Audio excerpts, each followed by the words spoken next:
Kisah 13 ayat 50 sampai 52. Dapat saudaraku?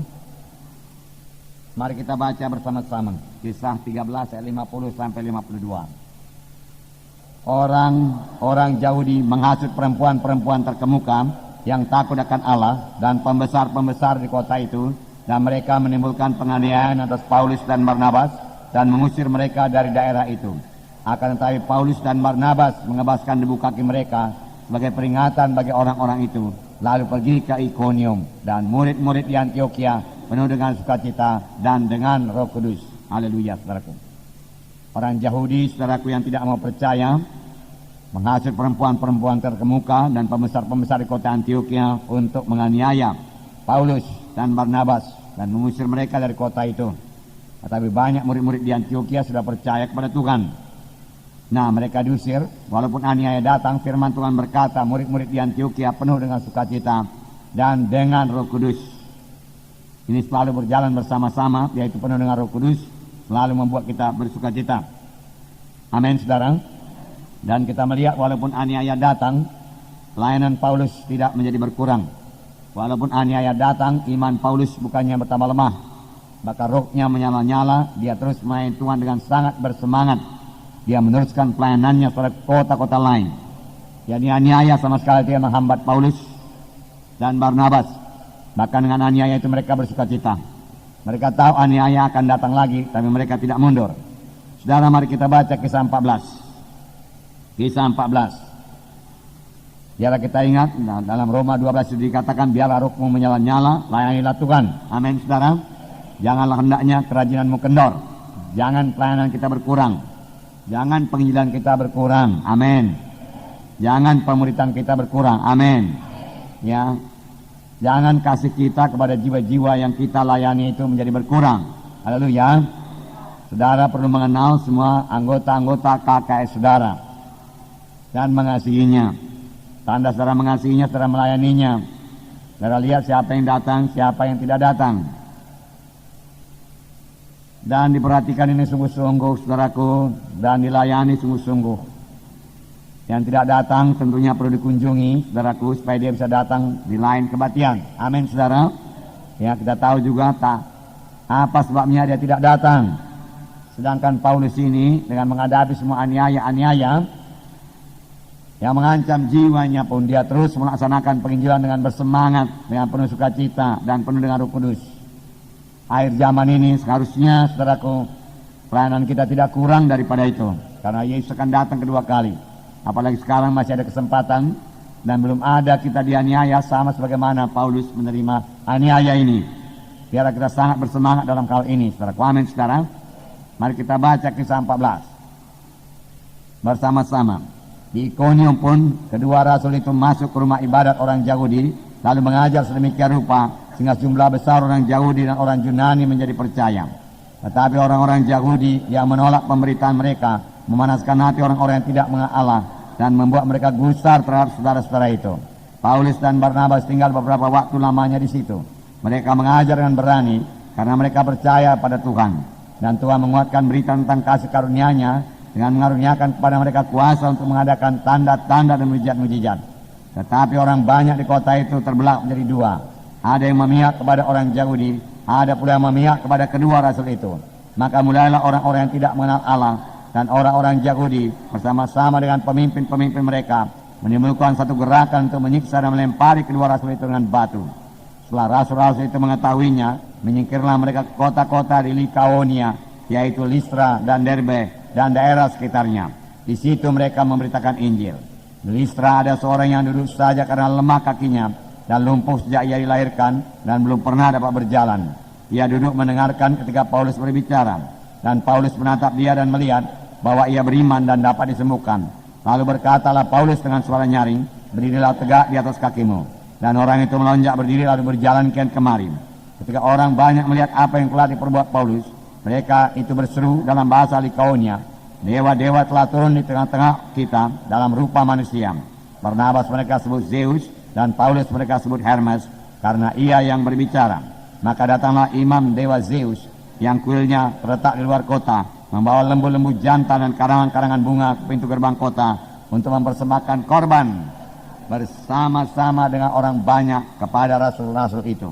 Mendengar itu Barnabas dan Saulus mengoyakkan pakaian mereka, lalu terjun di tengah-tengah orang banyak itu sambil berseru, "Hai kamu sekalian, mengapa kamu berbuat demikian?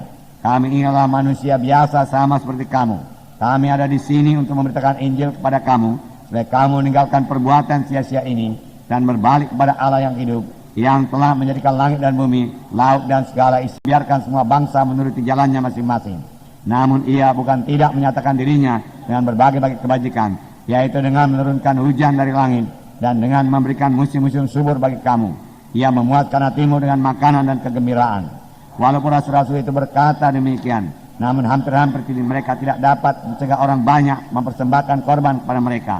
Tetapi datanglah orang-orang Yahudi dari Antiokhia dan Ikonium, dan mereka membujuk orang banyak itu memihak mereka. Lalu mereka melempari Paulus dengan batu dan menyeretnya keluar kota, karena mereka menyangka bahwa ia telah mati. Akan tetapi ketika murid-murid itu berdiri mengelilingi dia, bangkitlah ia lalu masuk ke dalam kota. Keesokan harinya berangkatlah ia bersama-sama dengan Barnabas ke Derbe. Nah, haleluya.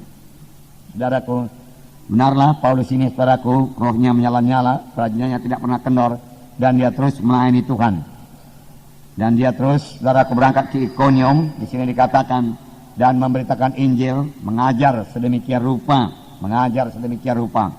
mengajar dengan urapan Tuhan, mengajar dengan penuh Roh Kudus, mengajar dengan penuh kasih, mengajar dengan penuh kuasa. Saya pikir ini adalah dimaksud dengan mengajar sedemikian rupa, mengajar dengan sungguh-sungguh, sehingga sejumlah besar orang Yahudi dan orang Yunani atau non-Yahudi menjadi percaya. Tanpa mengajar dengan sungguh-sungguh, saudara, kita tidak akan berhasil. Tanpa mengajar dengan urapan Tuhan, saudaraku, kita tidak akan berhasil. Oleh sebab itu, saudaraku, rindulah akan urapan Tuhan, rindulah akan kuasa Tuhan yang bertambah-tambah, rindulah akan pengertian yang bertambah-tambah juga. Saya percaya Paulus mengajar sedemikian rupa, dikatakan di sini, dengan hikmat Tuhan, sehingga sejumlah besar, jangan sejumlah kecil, rindulah sejumlah besar.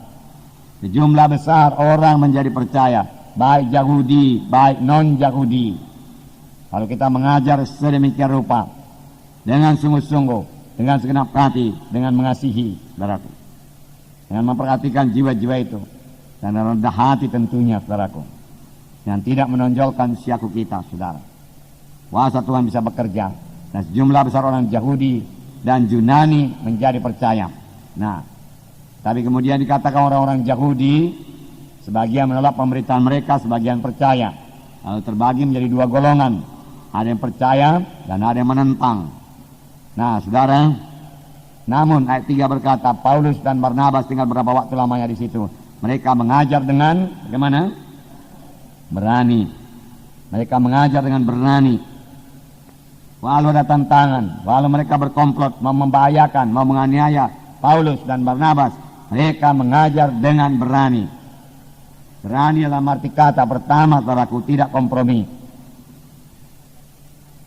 Mereka mengajarkan kebenaran, walaupun itu bisa menimbulkan amarah orang banyak. Tetapi mereka tidak mau kompromi. Itu namanya berani. Karena hanya firman Tuhan yang berkuasa, dan kalau mereka menerima firman Tuhan, mengenal kebenaran, kebenaran itu akan membebaskan mereka. Tapi kalau pengajaran kita sudah kompromi, hasilnya, saudaraku, sangat minim dan tidak disertai dengan kuasa Tuhan.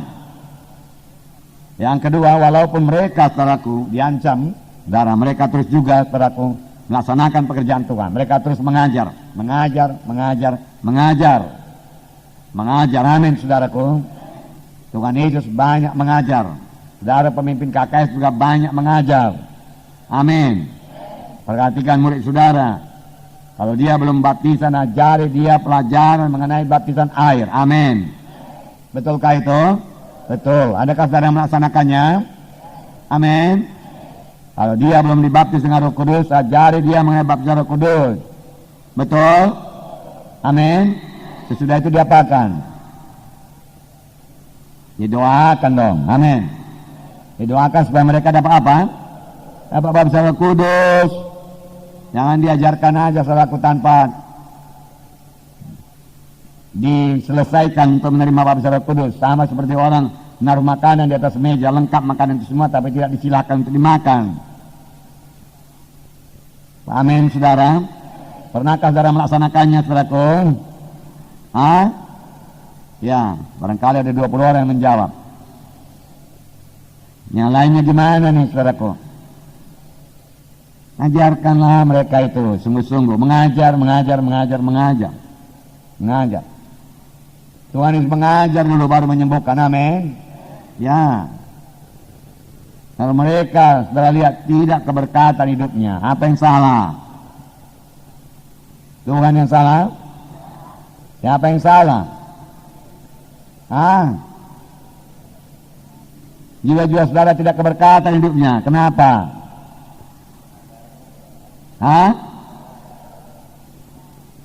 Karena tidak memberilah.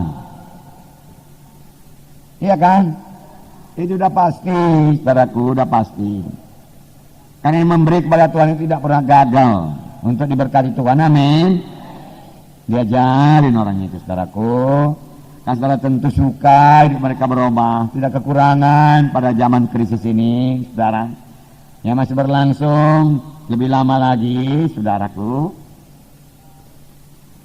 Tanpa Tuhan, bagaimana kita menghadapi krisis ekonomi ini, tanpa berkat Tuhan. Biarlah firman Tuhan genap pada kita, beri supaya kepadamu diberi. Saudara harus mempercayainya lebih dahulu dan mempraktekannya lebih dahulu. Kemudian itu ada dalam hati saudara, dan saudara boleh mengajarkannya kepada mereka, amin. Kalau mereka tidak ada kebaktian, apa saudara perbuat? Ya, dikunjungi, amin. Kalau mereka tidak datang kebaktian KKS, kapan dikunjungi?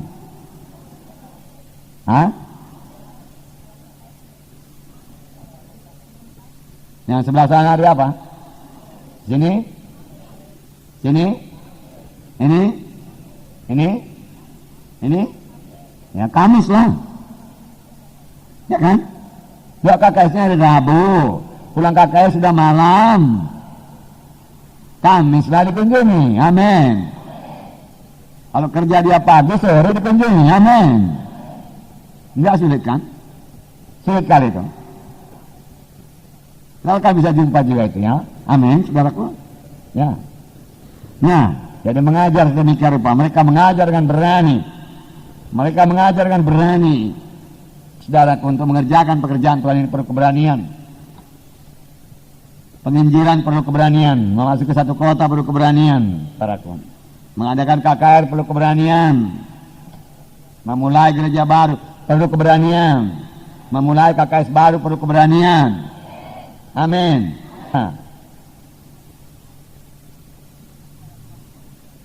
Memberi kepada Tuhan perlu keberanian. Amin. Jadi perlu berani anak-anak Tuhan. Itu sebabnya Tuhan Yesus banyak kali berkata, jangan takut. Betulkah itu? Banyak kali berkata jangan takut. Tapi banyak anak Tuhan takut.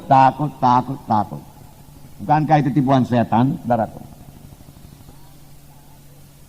Jangan takut, firman Tuhan berkata, jangan takut.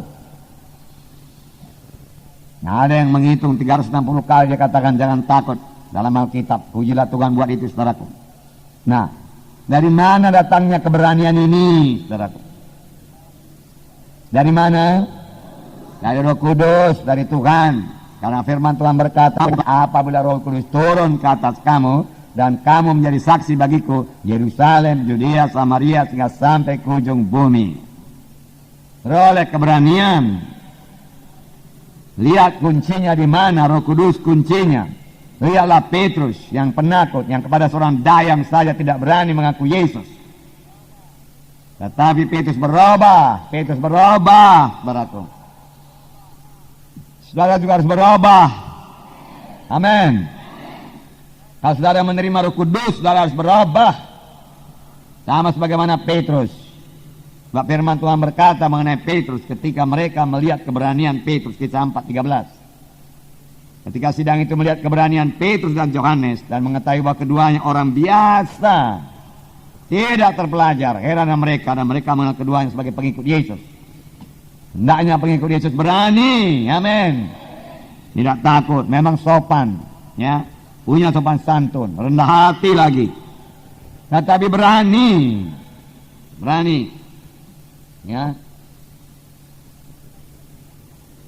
Setelah mereka melihat keberanian Petrus dan Yohanes dan mengetahui keduanya orang biasa, tidak terpelajar seperti kita ini, tapi berani membela kebenaran Tuhan dan menyatakan kebenaran Tuhan dengan terus terang. Amin, saudaraku. Bicara dengan terus terang. Kalau saudara bicara terang-terang. Ya, jangan dikulum-kulum bicaranya, jangan pakai banyak gaya-gaya bicara itu sehingga orang nggak ngerti, saudaraku, apa yang kita katakan, saudara. Ya, usahakan kalimat yang teratur, baik. Amin.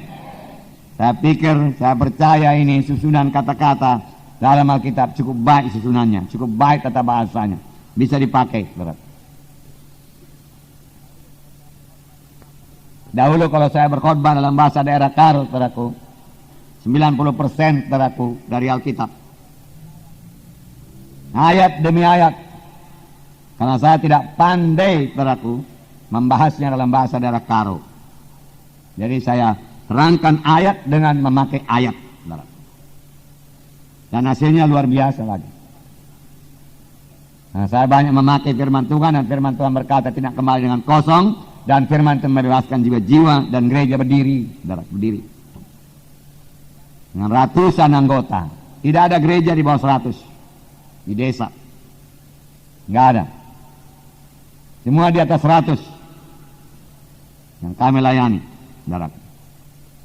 Nah, walau tempatnya terpencil-pencil, saudaraku, Tuhan mengirimkan jiwa-jiwa. Amin, saudara. Karena kuasa Tuhan bekerja, ngajar dengan berani. Saudara berdoa sampai penuh dengan Roh Kudus juga membawa keberanian. Kalau saudara takut, Kisah 4:31 saya bacakan pada saudara. Dan ketika mereka sedang berdoa, goyanglah tempat mereka berkumpul itu, dan mereka semua penuh dengan Roh Kudus. Lalu mereka memberitakan firman Allah dengan berani. Memberitakan firman Allah dengan berani, bukan asal tubruk saja. Ya, pengertian asal berani di sini berarti juga dengan urapan Tuhan yang membawa hasil. Jiwa-jiwa itu diselamatkan. Amin. Bukan asal berani saja bersaksi ke sana kemari tanpa keselamatan jiwa-jiwa. Perlu diperiksa berita kita kalau demikian. Perlu diperiksa kasih kita kalau demikian. Perlu diperiksa motif kita kalau demikian. Banyak kali kita bersaksi tapi jiwa-jiwa nggak selamat, saudara. Roh Kudus bekerja sekarang membawa jiwa-jiwa kepada keselamatan, saudara. Saudara, Israel yang tidak penuh dengan Roh Kudus di bawah pimpinan Saul takut kepada gertakan Goliat, sampai datang seorang bernama Daud yang masih muda, elok parasnya, saudaraku, tetapi penuh dengan Roh Kudus. Bahkan dia menjadi heran melihat orang-orang Israel yang takut. Dan dia berkata kepada Saul, jangan kecut hati kalian semua orang Israel, hambamu ini akan pergi menghadapi Goliat dan mengalahkan Goliat. Dia katakan, Tuhan menyertai aku, dia menyertai aku membunuh singa dan beruang. Demikian juga Tuhan akan melepaskan aku daripada si Goliat itu, dia katakan. Amin. Orang yang penuh Roh Kudus, saudaraku, bicaranya lain dari orang dunia ini. Amin. Orang yang penuh dengan Roh Kudus, saudaraku, perkataannya lain daripada perkataan orang dunia ini. Haleluya. Penuh dengan Roh Kudus. Tadi dikatakan mereka penuh dengan Roh Kudus dan mereka penuh dengan sukacita. Jadi bagus lagi mereka penuh dengan Roh Kudus, penuh dengan sukacita, penuh dengan firman Tuhan. Amin. Karena demikian mereka boleh mengajar. Untuk memiliki tanah Kanaan, nasihat Musa, harus kamu berani. Ulangan 31. Ulangan 31 ayat 6. Sini dikatakan, kuatkan dan teguhkanlah hatimu, janganlah takut dan janganlah gemetar kepada mereka, sebab Tuhan Allahmu, dialah yang berjalan menyertai engkau. Dia tidak akan membiarkan engkau dan tidak akan meninggalkan engkau. Kuatkan dan teguhkanlah hatimu. Janganlah apa? Janganlah takut dan janganlah gemetar karena mereka, sebab Tuhan Allahmu, dialah yang berjalan menyertai engkau. Ia tidak akan membiarkan engkau, tidak akan meninggalkan engkau. Sampai sekarang dalam penginjilan kemana saja kita berangkat, Tuhan tidak membiarkan kita, Tuhan menyertai kita. Amin. Tuhan tidak membiarkan kita.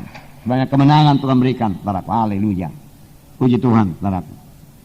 Saya boleh menceritakan pada saudara peresmian gereja di Naman dan di Pamah sana sangat berkemenangan. Di Pamah lebih banyak jiwa-jiwa baru sekitar 100 orang lebih. Dan yang sangat disayangkan, saudaraku, 100 orang lebih itu semuanya sakit, saudaraku. Yang membuat hati saya tergerak oleh belas kasihan. Sehingga saya bermaksud, saudaraku, menginjili banyak daerah-daerah di tanah Karo sana, saudaraku. Amin. Perlu dibuka, saudaraku. Penginjilan KKR, saudaraku.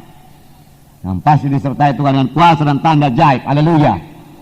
Ya, kasihankan jiwa-jiwa itu, saudaraku. Ya, Tuhan pasti menunggukan firman dengan kuasa dan tanda ajaib. Lagi pula Tuhan kita Tuhan yang menyembuhkan, jiwa para apa, Tuhan yang tidak berubah. Dalam Filipi 1 ayat 27 dikatakan, janganlah kamu digentarkan oleh pihak lawan. Filipi 1 ayat 27 dikatakan, hanya hendaklah hidupmu berpadana dengan Injil Kristus. Supaya apabila aku datang, aku melihat, apabila aku tidak datang, aku mendengar, bahwa kamu teguh berdiri dalam satu roh, dan sehati sejiwa berjuang untuk iman yang timbul dari berita Injil, dengan tiada digentarkan sedikit pun oleh lawanmu. Amin. Sedikit pun tidak ada gentar. Sedikit pun tidak ada kegentaran dalam mengerjakan pekerjaan Tuhan, baik penginjilan, baik pemuritan. Amin. Ya. Dan dalam kedua hal ini firman Tuhan berkata, janganlah hendaknya kerajaanmu kendor, rohmu menyala-nyala, layani Tuhan dalam penginjilan, dalam pemuritan. Amin. Biarlah itu menjadi prioritas utama dalam hidup saudara. Haleluya. Bisa saja kita bermalas-malas, saudaraku, tetapi apa yang kita tabur akan kita tuai. Indah itu melihat jiwa-jiwa selamat. Saudara tahu di tanah Karo sejak Januari tidak turun hujan. Pada waktu kami berdoa, saudaraku, di Naman, saudaraku, hujan turun dengan deras.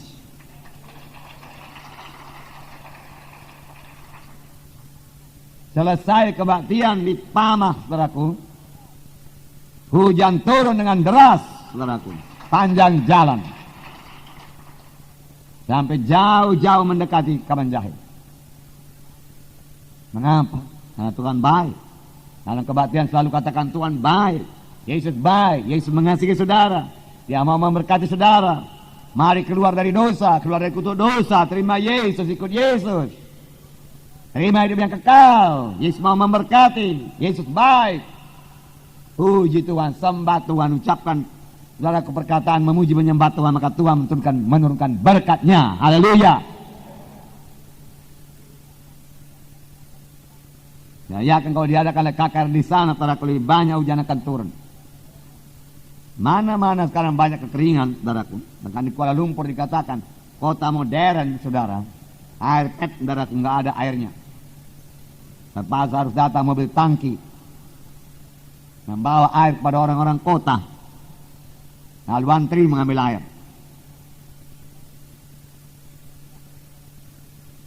Tapi Tuhan berahmat, saudaraku, menurunkan dengan doa. Tuhan berahmat menurunkan ribuan ton air di tanah Karo. Haleluya. Ya. Kelihatannya kecil saja hamba-hamba Tuhan, anak-anak Tuhan yang berdoa itu. Nah, tapi doa yang sungguh-sungguh dari anak-anak Tuhan yang sungguh-sungguh, dari hamba Tuhan rendah hati, mengasihi jiwa-jiwa, pasti didengar dan dijawab oleh Tuhan. Amin. Haleluya. Haleluya. Jadi beranilah, berani. Dari yang akan diutus, saudara perlu berani. Jangan digentarkan oleh pihak lawan, pihak musuh. Ya, boleh jadi datangnya daripada orang Yahudi, sebagaimana dikatakan di sini, yang menghasut perempuan-perempuan terkemuka, menghasut pemerintahan, dikatakan supaya mengadakan penganiayaan Paulus.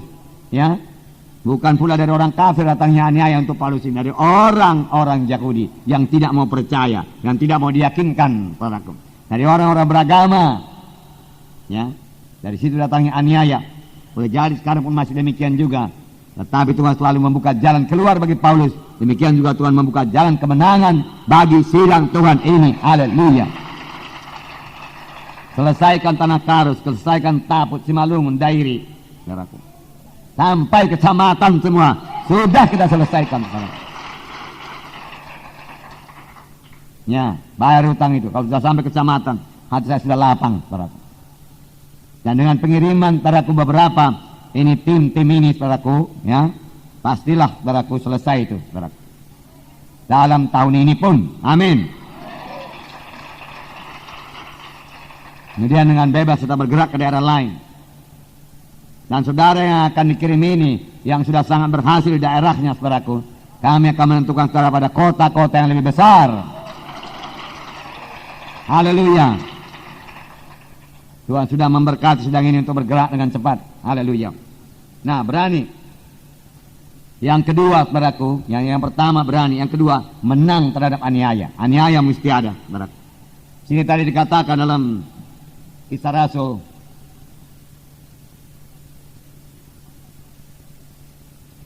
14 tadi, saudaraku, ayat 5 dan 6. Maka mulailah orang-orang yang tidak mengenal Allah dan orang-orang Yahudi bersama-sama dengan pemimpin-pemimpin mereka menimbulkan suatu gerakan untuk menyiksa dan melempari kedua rasul itu dengan batu. Rencana mereka jahat sekali, melempar dengan batu. Yang akhirnya kesampaian juga, saudaraku. Setelah rasul itu mengetahuinya, menyingkirlah kota-kota Likaonia, yaitu Listra dan Derbe dan daerah sekitarnya. Situ mereka memberitakan Injil. Apakah saudara pernah dilempari batu? Ya, ya. Mudah-mudahan janganlah, saudaraku. Karena kami pernah dilempari dengan batu, tapi tidak kena, karena kami lari, saudaraku. Ya, lari. Saya dan istri saya lari, pegangan tangan, saudaraku. Bolang juga lari, saudaraku. Batu datang bertubi-tubi. Tapi satu pun tidak mengenai kami. Dan firman Tuhan genap. Tapi bukannya kami menjadi kurang dalam penginjilan. Kota yang, desa yang di sebelahnya, dekat dari situ kami injili dan selamat, saudara. Amin, saudara. Ya. Bukan menjadi gemetar dan takut pula, saudara. Tidak ada itu, saudara. Ayat 19. Tapi datanglah orang-orang jauh dari Antioquia dan Iconium. Dan mereka membujuk orang banyak itu memihak mereka. Lalu mereka melempari Paulus dengan batu dan menyeretnya keluar kota. Karena mereka menyangka bahwa ia telah mati. Akan tetapi ketika murid-murid itu berdiri mengelilingi dia, bangkitlah ia, lalu masuk ke dalam kota. Keesokan harinya, berangkatlah ia bersama-sama dengan Barnabas ke Derbe. Lihatlah itu, kuasa Tuhan. Dilempari dengan batu itu luka-luka, pasti. Seberapa kuat dia melempar, begitulah dia lemparkan. Dan bukan sekali dua kali, tentu mengenai Paulus, tam, luka-luka itu. Sampai jatuh tergeletak, dan dia lihat, dia lempar lagi dengan batu, tam. Darah bercucuran, saudaraku, dan lihat. Nah, nggak ada lagi napas, ya udah mati katanya. Lalu diseret keluar kota. Kalau diseret itu, saudaraku, udah mati itu. Baru jadi kakinya dipegang, diseret, saudaraku ke sana.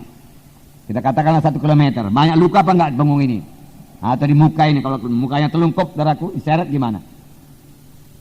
Habislah, ya, semua. Lalu dia tinggalkan luar kota, karena mereka menyangka sudah mati, siap. Dia katakan, urusan siap. Tapi murid-murid datang dan mengelilingi Paulus, berdiri mengelilingi dia. Tentu mereka berdoa ini, saudaraku, ya, doa. Lalu kuasa kebangkitan Tuhan turun kepada Paulus. Kalau roh yang membangkitkan Yesus Kristus dari kematian tinggal dalam kamu, maka Roh Kudus yang membangkitkan Yesus dari kematian akan menghidupkan juga tubuh-tubuhmu yang fana. Haleluya. Roh Kudus berkuasa menghidupkan tubuh-tubuh yang fana ini. Paulus bangkit. Dan keesokan harinya, saudaraku, dia bergerak menginjil. Tidak mundur dari penginjilan, saudaraku. Tidak mundur, dia tidak berkata, udah kembali aja lah ke Antioquia kalau begini. Nggak pernah dulu dikasih tahu, sudah dinubuatkannya kita di situ, sudah jadi doakan kita di situ, tahu-tahu begini jadinya. Hampir mati, sudah mati pun syukur-syukur Roh Kudus menghidupkan. Dalam pulang kita bernambah sayuk, nggak ada itu, saudaraku. Terus maju, dengan semangat dia menyala-nyala, kerajinan yang tidak kendor. Dalam Roh Kudus dan tiasa yang dipikirkan jiwa-jiwa selamat, penggenapan panggilan Tuhan dalam hidup mereka. Mereka bergerak terus, saudaraku, mengabarkan Injil Tuhan, saudara. Nah, saudara yang kekasih dalam nama Yesus, aniaya. Firman Tuhan berkata dalam Roma 8 ayat 17, aniaya adalah milik semua anak-anak Tuhan. Dan jika kita adalah anak, maka kita juga adalah ahli waris. Maksudnya orang-orang yang berhak menerima janji-janji Allah, yang akan menerimanya bersama-sama dengan Kristus. Yaitu jika kita menderita bersama-sama dengan Dia, kita juga dipermuliakan bersama-sama dengan Dia. Jika kita menderita bersama-sama dengan Dia, kita juga dipermuliakan bersama-sama dengan Dia. Kita menerima warisan bersama-sama dengan Dia kalau kita sama-sama menderita. Amin. Jadi tantangan-tantangan soal adat, soal cakap ini itu, soal kecil kali lah itu. Kalau itu saja pun saudaraku membuat kita mundur, saudaraku. Saudara, kita perlu mohon lebih penuh lagi dengan Roh Kudus,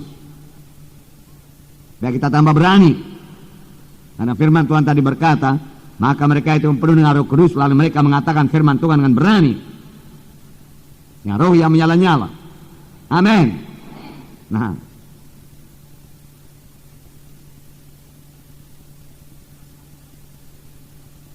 Yesus telah mengatakannya lebih dahulu, saudaraku, sebelum selagi Dia di bumi. Matius 10 ayat 22. Matius 10 ayat 22. Saya membacakannya kepada saudara. Matius 10 ayat 22. Dan kamu akan dibenci semua orang oleh karena namaku, tetapi orang yang bertahan sampai kepada kesudahannya akan selamat. Banyak orang akan membenci pekabaran Injil, saudaraku, tapi banyak juga orang akan diselamatkan. Amin. Siapa yang bertahan sampai kepada kesudahannya akan selamat. Nah, ini Tuhan Yesus mengatakannya. Dan Tuhan Yesus mengatakan lebih jauh, berbahagialah kamu apabila kamu dicela, dianiaya, dan kepadamu dipindahkan segala yang jahat. Bersukacitalah, bergembiralah, karena upahmu besar di sorga.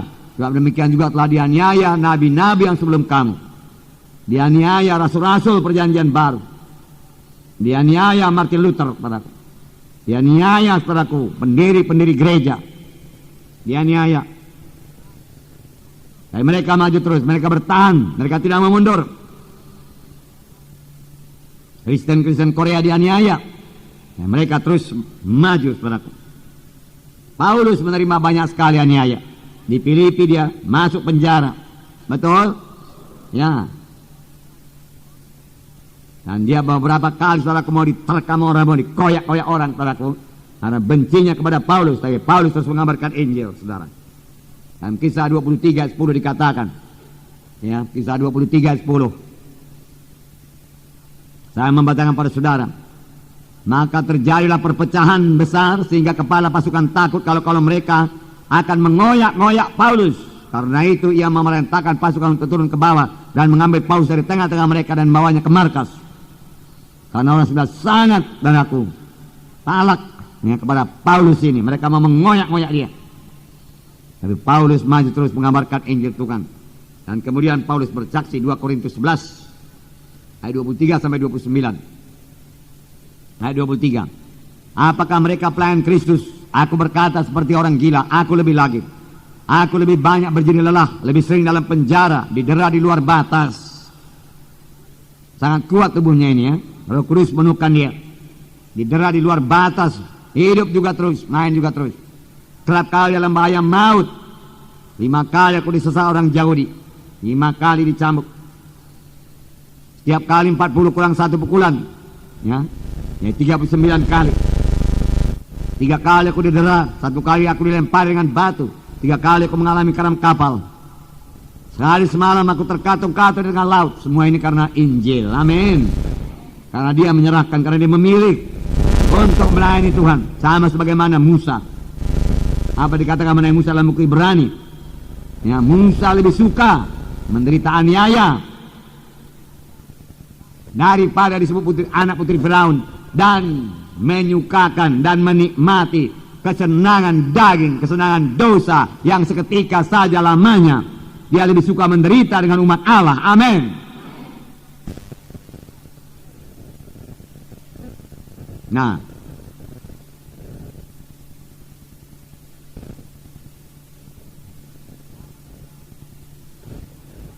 Dalam perjalananku aku sering diancam bahaya banjir dan bahaya penyamun.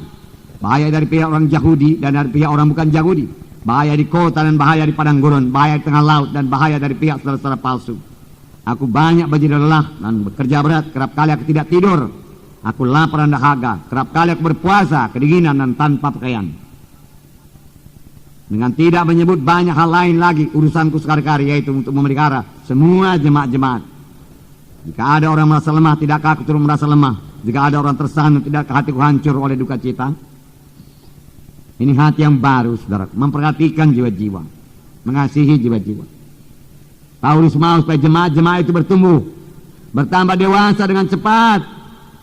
Dan yang paling menduka citakan Paulus, dia katakan di sini, yang lebih lagi, ya, urusannya sekali-kali urusan jemaat-jemaat. Jemaat-jemaat yang mundur, yang murtad, yang meninggal dari jalan Tuhan, sangat memberatkan hati Paulus. Di samping itu aniaya, ya, yang begitu hebat kita dengarkan tadi. Tapi satu pun saudaraku tidak bisa, saudaraku, menghambat pelayanan Paulus.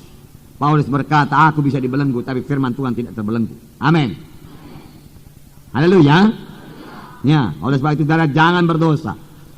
Saudara simpan dosa, saudaraku, firman Tuhan terbelenggu di dalam saudara. Saudara nggak sanggup mengatakannya dengan terus terang, nggak sanggup mengatakannya dengan urapan Roh Kudus, saudara. Tidak sanggup melayani karena dosa yang menuduk saudara. Saudara kurang berdoa juga demikian, urapan kurang, jiwa-jiwa tidak memperhatikan saudara, tidak menerima berkat. Boleh jadi lancar berbicara tapi tidak kena kepada sasaran jiwa-jiwa. Apa yang dibutuhkan jiwa-jiwa tidak terjawab daripada firman Tuhan terbawa. Karena berasal dari sini.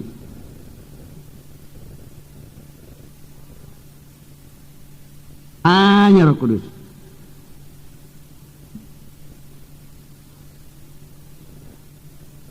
Apa yang perlu bagi jiwa-jiwa? Apa yang perlu bagi jiwa-jiwa? Amin, saudara. Itulah yang diberitakan. Itu saja pun masih kurang waktu kita. Oleh sebab itu jangan bertele-tele, saudaraku, dalam memberitakan firman Tuhan ini. Minta hikmat daripada Roh Kudus supaya kita hanya memberitakan apa yang perlu dan bawa berkat bagi jiwa-jiwa. Bukan menurut kehendak saya, bukan kehendak saudara, tapi menurut kehendak Roh Kudus. Karena dalam Alkitab ini banyak firman Tuhan di sini. Bisa saja diambil, saudara, dari situ. Nah, supaya kita mengerti saja, saudaraku, bahwasanya aniaya itu tidak ada yang bisa menstop Paulus. Bahkan dia katakan dalam 2 Timotius 2 ayat 9. Ayat 9. Sini dikatakan, karena pemberitaan Injil inilah aku menderita, ya, malah dibelenggu seperti seorang penjahat, tapi firman Allah tidak terbelenggu. Ini yang saya katakan tadi. Orang yang terbelenggu tidak bisa mengucapkan firman Tuhan. Orang yang terikat tidak bisa membalas kelepasan bagi orang yang terikat. Kita perlu bebas lebih dahulu. Roh kita bebas memuji menyembah Tuhan dan bersekutu dengan Tuhan. Amin. Lalu Roh Kudus bebas memakai saudara. Saudara penuh dengan Roh Kudus. Di mana Roh Kudus ada kebebasan dan jiwa-jiwa bebas, jiwa-jiwa sembuh, mujizat Tuhan dinyatakan. Amin. Itu pelayanan, saudara. Pikiran yang terikat juga, saudara, nggak bisa melayani. Terikat oleh duniawi, terikat oleh pikiran uang, materi, nggak bisa melayani. Bebas, bebas. Mana tidak terbelenggu? Bahkan firman Tuhan itu memberi kebebasan bagi orang yang terbelenggu. Siapa yang terbelenggu? Orang yang membelenggu. Paulus yang terbelenggu dengan dosa dan kutuk dosa, iya kan? Ya, dia yang terbelenggu. Paulus membawa kebebasan bagi mereka. Mereka tidak mau. Walau Paulus dibelenggu, walau Paulus dipenjara, tapi Paulus sendiri merdeka dalam Tuhan. Amin. Ini yang penting. Dia tidak terikat, dia merdeka, dia bebas. Apakah saudara bebas? Perlu saudara bebas. Bebas. Jangan mau terikat. Roh apa yang mengikat? Roh kebencian kah? Roh kemarahan kah? Yang terikat. Darah dibelenggunya. Nggak tidak bebas mengabarkan kasih karunia Tuhan. Bagaimana Injil bisa jalan kalau demikian? Ditambah lagi aniaya, di mana setan bertambah giat pada akhir zaman. Dia memakai orang-orang beragama, orang-orang terkemuka, saudaraku, untuk saudaraku menghambat pekabaran Injil, menghambat pemuritan, menghambat pekerjaan Tuhan. Tuhan Yesus lebih dahulu mengatakannya bahwa dalam dunia ini kamu menderita penganiayaan. Dalam Yohanes 16 ayat 33. Yohanes 16 ayat 33. Semuanya itu kukatakan kepadamu supaya kamu beroleh damai sejahtera dalam aku. Dalam dunia ini kamu menderita penganiayaan. Dalam dunia ini kamu menderita apa? Penganiayaan. Tetapi kuatkanlah hatimu, aku telah mengalahkan dunia. Dan puji Tuhan, kita tidak coba lebih daripada kesanggupan kita. Amin. Tapi Tuhan senantiasa membuka jalan keluar. Dan kita bertambah-tambah dewasa kalau kita mengasihi Tuhan. Kalau kita mengasihi Tuhan. Jadi saudaraku, tirulah Paulus.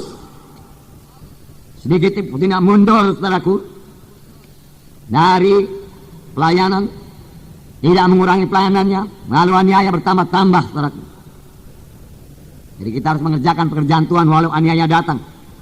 Semua anak-anak Tuhan harus kuat dan teguh pada akhir zaman, karena pada akhir zaman aniaya bukannya berkurang, tapi aniaya bertambah karena setan meningkatkan serangannya kepada gereja.